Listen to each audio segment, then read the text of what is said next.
വരം ഏകോ ഗുണി പുത്രോ നജമൂർഘ ശതന്യബി ഏകചന്ദ്രസ്തമോ ഹംദി നജതാരഗണോബീച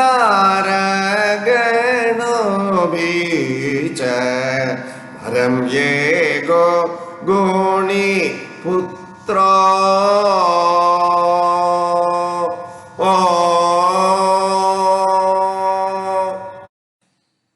This Subhashitam consider it as a great boon to have a good son in a family, citing a good example.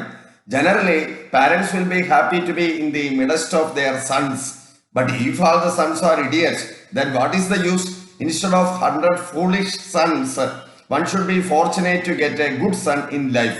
Subhashitam justifies this point with a good example.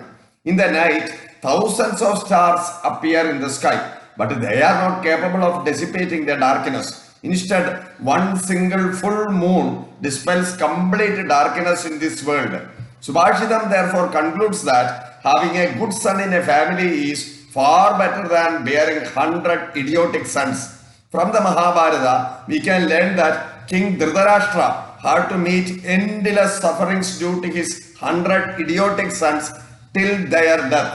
Whereas in the Ramayana, it is said that one Sravanakumara, a good son, served his blind parents throughout his life.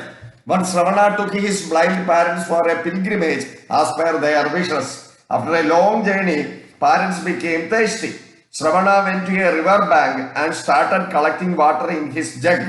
King Dasharatha from a distance mistook the emanating sound as that of a deer and shot an arrow which pierced Sravana's body.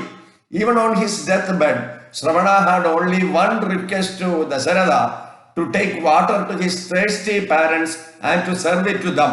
Thus even today, we consider Sravanakumara as a classic example of an ideal son, and just the thought about him fills our mind with great joy.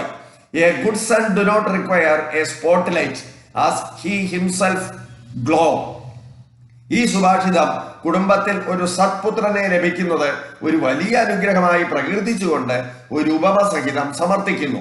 സാധാരണ മാതാപിതാക്കൾ തങ്ങളുടെ പുത്രന്മാരുടെ കൂടെ ഇരിക്കുവാൻ താല്പര്യം കാണിക്കുന്നു. എന്നാൽ എല്ലാ പുത്രന്മാരും വിഡ്ഢികളാണെങ്കിൽ എന്ത് പ്രയോജനം? അതുകൊണ്ട് മൂഢന്മാരായ 100 പുത്രന്മാർക്ക് പകരം ഒരു സത്പുത്രനെ ലഭിക്കുന്നതിന് ഭാഗ്യം ചെയ്യണമെന്ന് സുഭാഷിതം ഉദ്ഘോഷിക്കുന്നു. ഇത് സാധൂകരിക്കുവാൻ നല്ലൊരു ഉപമ സുഭാഷിതം നൽകുന്നു. രാത്രിയിൽ ആകാശത്ത് ആയിരക്കണക്കിന് നക്ഷത്രങ്ങൾ ഉദിക്കുമെങ്കിലും അവയൊന്നും അന്ധകാരം മാറ്റുവാൻ പര്യാപ്തമാകുന്നില്ല. എന്നാൽ ഒരേ ഒരു പൂർണ്ണചന്ദ്രൻ ഭൂമിയിലെ അന്ധകാരം പാടെ ഇല്ലാതാക്കുന്നു. അതുകൊണ്ട് 100 ബുദ്ധിശൂന്യരായ പുത്രന്മാരെക്കാൾ ഒരേ ഒരു സത്പുത്രനാണ് നല്ലതെന്ന് സുഭാഷിതം സമർത്ഥിക്കുന്നു. മഹാഭാരതത്തിൽ 100 ബുദ്ധിശൂന്യരായ പുത്രന്മാർ മൂലം ധൃതരാഷ്ട്രർക്ക് അവരുടെ മരണം വരെ നിരന്തരമായ ബുദ്ധിമുട്ടുകൾ സഹിക്കേണ്ടി വന്നു എന്ന് വിവരിക്കുന്നുണ്ട്. എന്നാൽ രാമായണത്തിൽ ഒരു സത്പുത്രനായ ശ്രവണകുമാരൻ തന്റെ അന്ധരായ മാതാപിതാക്കളെ തന്റെ അന്ത്യം വരെ നന്നായി പരിചരിച്ചു എന്ന് കാണാം. ഒരിക്കൽ ശ്രവണകുമാരൻ മാതാപിതാക്കളുടെ ഇംഗിതമറിഞ്ഞ് അവരെ ഒരു തീർത്ഥയാത്രയ്ക്ക് കൊണ്ടുപോയി. ദീർഘയാത്ര കഴിഞ്ഞ് അവരുടെ ദാഹം ശമിപ്പിക്കുവാൻ ഉദ്ദേശിച്ച് ശ്രവണൻ ഒരു പുഴയുടെ തീരത്ത് പോയി തന്റെ കമണ്ടലുവിൽ വെള്ളം നിറയ്ക്കുവാൻ തുടങ്ങി. ദശരഥ മഹാരാജാവ് ദൂരെ വെള്ളം അനങ്ങുന്ന ശബ്ദം ശ്രവിച്ച് അതൊരു മാനാണെന്ന് തെറ്റിദ്ധരിച്ച് അയച്ച അമ്പ് ശ്രവണന്റെ ദേഹത്ത് കുത്തിക്കയറി. മരണവെപ്രാളത്തിൽ പിടയുന്ന ശ്രവണന് ദശരഥനോട് തന്റെ മാതാപിതാക്കൾക്ക് എത്രയും പെട്ടെന്ന് ദാഹജലം എത്തിക്കണം എന്ന അപേക്ഷ മാത്രമാണ് പറയാനുണ്ടായിരുന്നത്.